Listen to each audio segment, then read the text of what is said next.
tinggal tetap di dalam anugerah.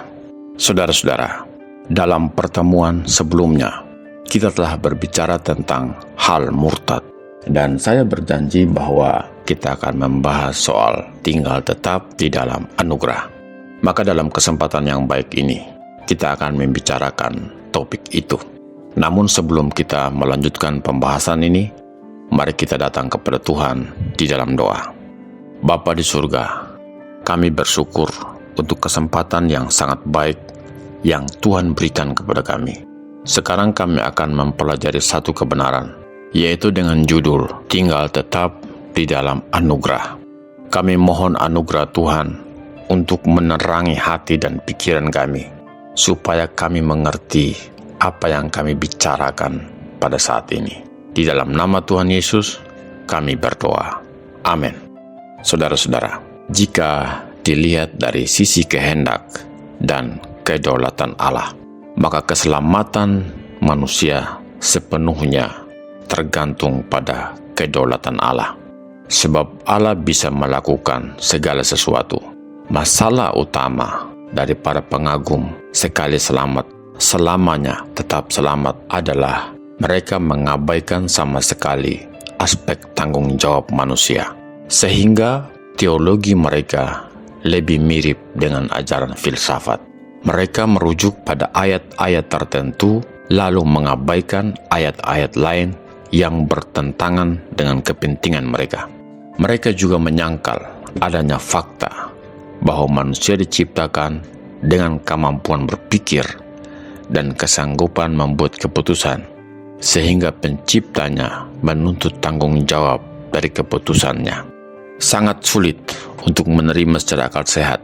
Lagi pula, tidak ada satupun yang menunjang konsep atau yang mendukung konsep sekali selamat, selamanya selamat. Kita setuju bahwa seseorang yang masih tetap percaya tidak akan pernah kehilangan keselamatannya. Jikalau orang yang masih tetap percaya bisa kehilangan keselamatannya, itu berarti Tuhan ingkar janji. Namun sebenarnya topiknya bukan keselamatan bisa hilang dari realitas hidup, melainkan sikap manusia yang berubah atau meninggalkan keyakinannya, yaitu berubah dari kepercayaan A dan beralih kepada kepercayaan B. Terhadap pertanyaan, apakah seseorang bisa berubah keyakinan atau kepercayaan? Dan apakah orang yang telah diselamatkan masih bisa berubah dari kepercayaan awal dan beralih kepada kepercayaan lain? Kemudian apakah ada bukti-bukti dalam Alkitab mengenai pribadi-pribadi yang akhirnya berubah setia dari kepercayaan awal mereka dan beralih pada kepercayaan lain? Kita akan menemukan jawabannya. Saudara-saudara, seseorang bisa lepas dari Kristus karena aturan adat istiadat yang menjadi standar keselamatan. Hal itu nyata ketika Paulus memberikan peringatan keras kepada jemaat-jemaat di Galatia yang mencoba menjadikan hukum Taurat sebagai ukuran atas keselamatan manusia. Dalam Galatia 5 ayat 3-4, Rasul Paulus mengatakan, "Sekali lagi, aku katakan kepada setiap orang yang menyunatkan dirinya, bahwa ia wajib melakukan seluruh hukum Taurat. Kamu lepas dari Kristus. Jikalau kamu mengharapkan kebenaran oleh hukum Taurat, kamu hidup di luar kasih karunia." Seseorang yang sudah percaya bisa menyimpang dari kebenaran imannya. Yakobus pasal 5 ayat 19-20 mengatakan begini, "Saudara-saudaraku, jika ada di antara kamu yang menyimpang dari kebenaran, dan ada seorang yang membuat dia berbalik, ketahuilah bahwa barang siapa membuat orang berbalik dari jalannya yang sesat, ia menyelamatkan jiwa orang itu dari maut dan menutupi banyak dosa." Kata menyimpang dari kebenaran dalam bahasa Yunani menggunakan kata ini, planete apotes aletheas, yang artinya melakukan kejahatan atau yang sama dengan kekerasan dari kebenaran. Maksudnya, dosa yang dimaksudkan dalam ayat ini bukan dosa perbuatan seperti berbohong, mencuri, membunuh, berzina, dan lain-lain, melainkan melakukan kejahatan terhadap kebenaran. Inilah yang disebut sebagai dosa doktrinal. Seseorang yang telah percaya dan diselamatkan masih bisa menyangkal Tuhan. Kita lihat 2 Timotius 2 ayat yang ke-12. Jika kita bertekun, kita pun akan ikut memerintah dengan Dia. Jika kita menyangkal Dia, Dia pun akan menyangkal kita. Pada ayat yang ke-12, ayat ini sedang berbicara tentang sikap Tuhan terhadap sikap manusia. Namun dalam ayat yang ke-13, jika kita tidak setia, Dia tetap setia karena Dia tidak dapat menyangkal dirinya. Maksudnya bahwa jika seseorang tidak percaya lagi, tidak setia lagi, bahkan menyangkal Tuhan, semua itu tidak akan merubah sifat Allah. Ia tetap Allah yang setia, namun tidak berarti tetap setia kepada seseorang yang telah menyangkalnya, melainkan setia kepada dirinya sendiri. Ia setia kepada perkataannya untuk menghukum setiap orang yang menyangkalnya dan mengampuni setiap orang yang bertobat kepadanya. Jadi seseorang harus bisa membedakan antara sikap Tuhan dan sifat Tuhan. Saudara-saudara, seseorang yang sudah diselamatkan, namun yang kemudian sengaja berbuat dosa lagi, seperti yang terdapat dalam Ibrani pasal 10 ayat 26. Sekali lagi, dosa yang dimaksudkan di sini tidak mengarah kepada dosa yang ditujukan kepada sesama kita, namun lebih mengarah kepada dosa sikap kita yang ditujukan langsung kepada pribadi Kristus dengan melepaskan kepercayaan yang tidak ada lagi korban penghapus dosa. Ayat yang ke-35, atau yang bersangkutan mengundurkan diri dari iman Kristennya. Ayat 38. Mengapa demikian? Karena segala dosa kita telah turut terhukum oleh karena iman kita kepada Yesus. Namun jika kita sengaja mengundurkan diri dari iman kepada Kristus yang menyelamatkan, itu sama saja dengan menginjak-injak anak Allah. Ayat yang ke-29. Atau menghina Yesus di depan umum. Ayat yang ke-6. Nah, maksud saya Ibrani pasal 6 ayat 6. Maka tidak ada lagi korban untuk dosa itu, dan dosa itu tidak akan diperbaharui lagi. Dan jika yang bersangkutan ingin kembali lagi, maka akan dilihat sebagai penyaliban Kristus yang kedua kalinya. Sebab ada dosa yang tidak terampunkan bila teks Ibrani pasal 6 ayat 6 dan pasal 10 ayat 29 disejajarkan dengan perkataan Yohanes dalam surat pertama, yaitu 1 Yohanes 5 ayat 16. Maka inilah yang dimaksudkan dengan dosa yang tidak terampunkan, yaitu jika seseorang dalam kesadaran penuh tanpa tekanan dari pihak manapun menolak dan melepaskan kepercayaannya kepada Yesus Kristus, lalu beralih kepada kepercayaan lain. Pertanyaannya adalah, apakah tidak ada kemungkinan bagi orang yang telah jatuh melakukan dosa ini bisa dipulihkan kembali? Saudara-saudara, hanya Tuhan Yesus yang tahu tingkat dosa yang tidak terampunkan ini. Sebab dosa ini langsung ditujukan kepada pribadi Yesus. Karena itu, kita juga tidak boleh menghakimi seseorang, dan kita harus berhati-hati dalam memberikan penilaian. Contoh lain dari dosa yang tidak terampunkan, dosa para malaikat.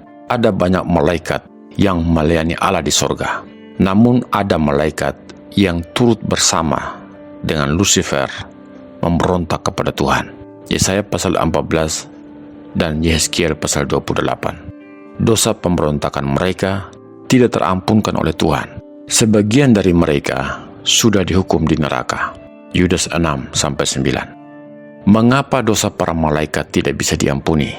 Jawabannya, sebab mereka berdosa dalam keadaan sempurna dan di tempat yang sempurna. Mereka tentunya sudah tahu keterbatasan mereka.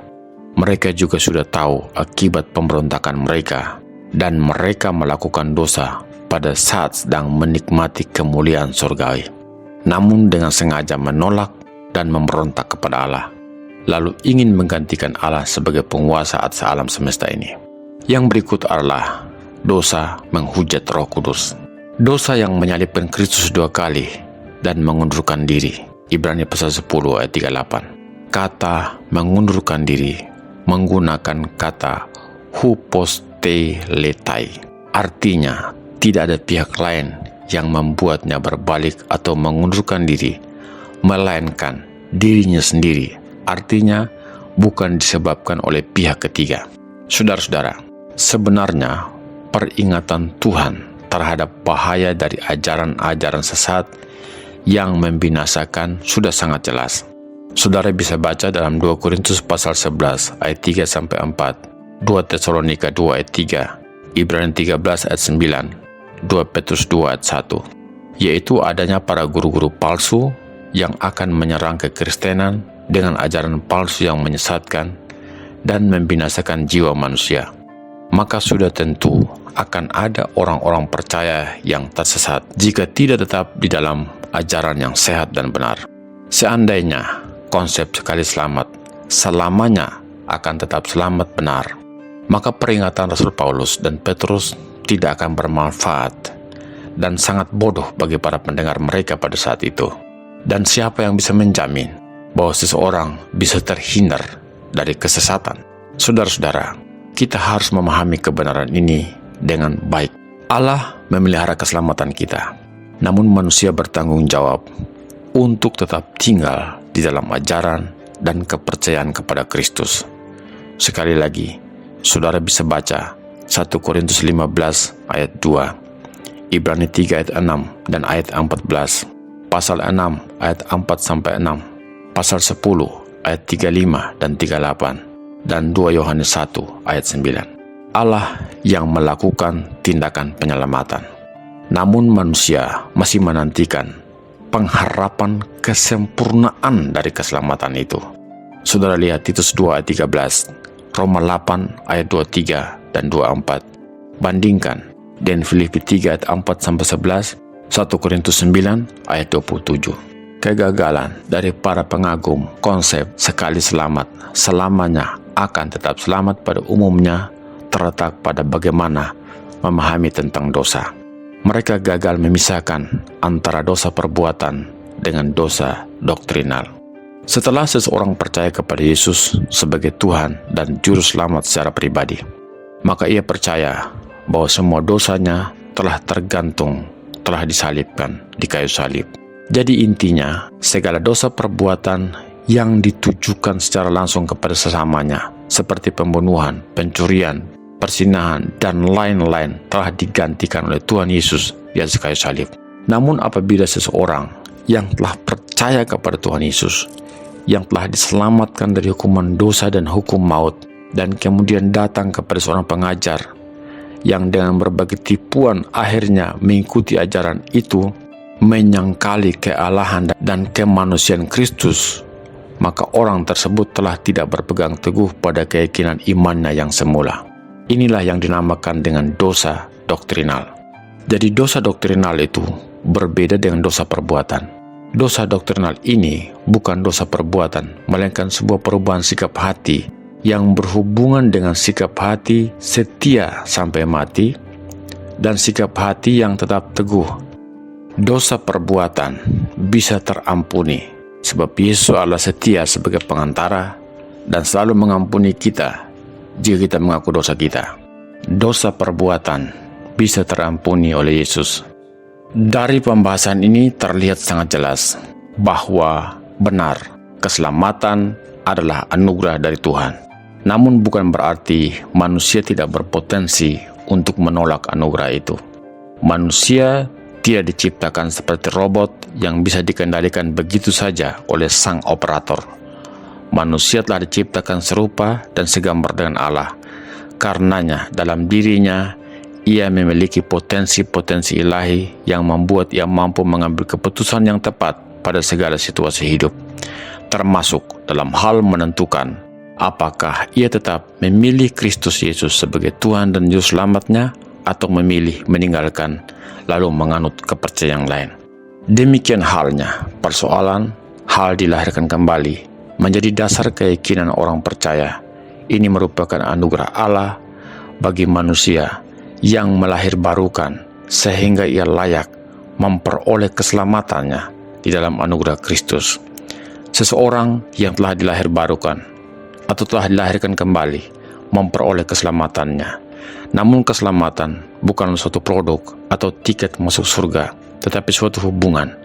Ini tidak berakhir ketika seseorang mempercayai Kristus, karena peristiwa dilahirkan kembali justru baru dimulainya sebuah kehidupan yang baru, kehidupan yang sesungguhnya, kehidupan yang mulia di dalam Tuhan. Sebab persoalan masalah diselamatkan bukan hanya bertujuan untuk masuk ke dalam kerajaan surga yang kekal nanti, karena kehidupan yang kekal itu sudah dapat dinikmati oleh setiap orang percaya sejak ia berada di dalam Kristus, baik pada saat dahulu, sekarang, maupun pada masa yang akan datang.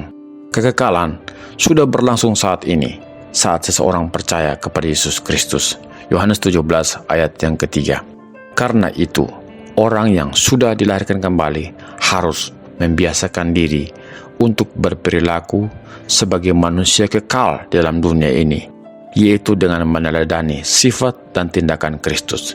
1 Yohanes 2 ayat 6 mengatakan, sebab barang siapa mengatakan bahwa ia ada dalam Dia, ia wajib hidup sama seperti Kristus telah hidup. Sampai jumpa dalam pertemuan berikutnya. Tuhan Yesus memberkati kita. Amin.